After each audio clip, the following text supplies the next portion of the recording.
Afghans call their language Dari. It shares roots with Farsi, the Persian of Iran, but the two have grown apart over centuries in ways most people don't realize. The differences are in the vocabulary, the sound, the spelling, and what each language has chosen to keep and what it has let go. To understand why, you have to go back further than the modern borders of either country. Persian today exists in three official distinct forms: Dari, spoken in Afghanistan, Farsi, spoken in Iran, and Tajik, spoken in Tajikistan, which has diverged so far that it is now written in the Cyrillic alphabet, making it unrecognizable to readers of Dari or Farsi. Dari and Farsi share the same Perso-Arabic script and a common grammatical core. But they are not simply different accents of the same language. All three are living varieties of Persian, each shaped by its own land, its own neighbors, and its own centuries of history. This video focuses on two of them, Dari and Farsi, and what sets them apart. The city of Balkh in northern Afghanistan, one of the oldest continuously inhabited cities in human history, was a major center of Persian culture and scholarship, long before modern nations drew the borders we recognize today. The earliest works of New Persian literary tradition were written across the eastern lands, Khorasan and Central Asia, with Afghanistan's cities and dynasties at the heart of it. Among those dynasties, the Ghaznavids, based in Ghazni in central Afghanistan, built one of the largest empires in the medieval Persian-speaking world and made their court one of its great literary centers. Afghan dynasties were among the primary architects of what Persian became. That history is embedded in Dari in the words, the sounds, and the name itself. The name Dari itself carries a clue about its origins. It is believed to come from the word darbar, the Persian word for royal court.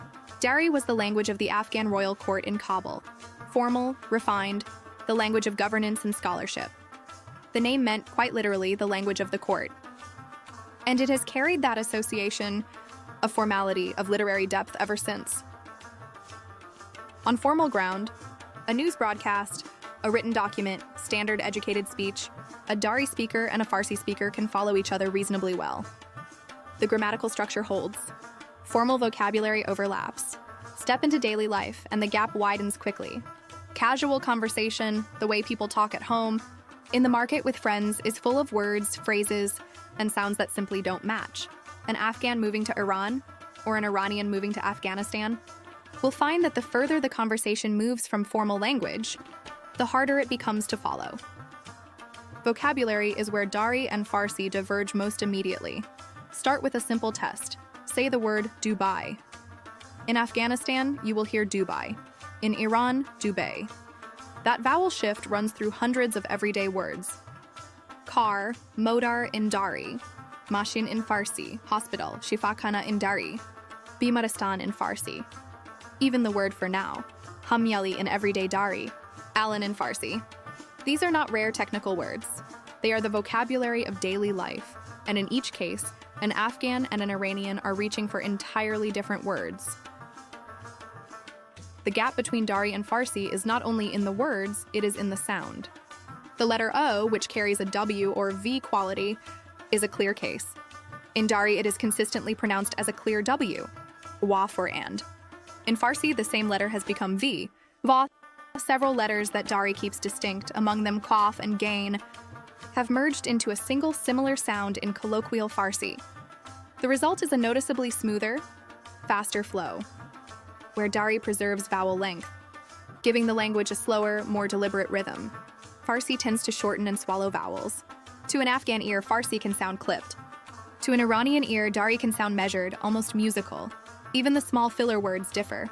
An Afghan reaching for an exclamation says "Iwe." An Iranian says "Ve" or "Ak." These small sounds carry cultural texture that rarely translates directly. One of the most striking differences between Dari and Farsi is not what has changed in Dari. It is what has been preserved. Dari evolved without a consistently active modernization effort.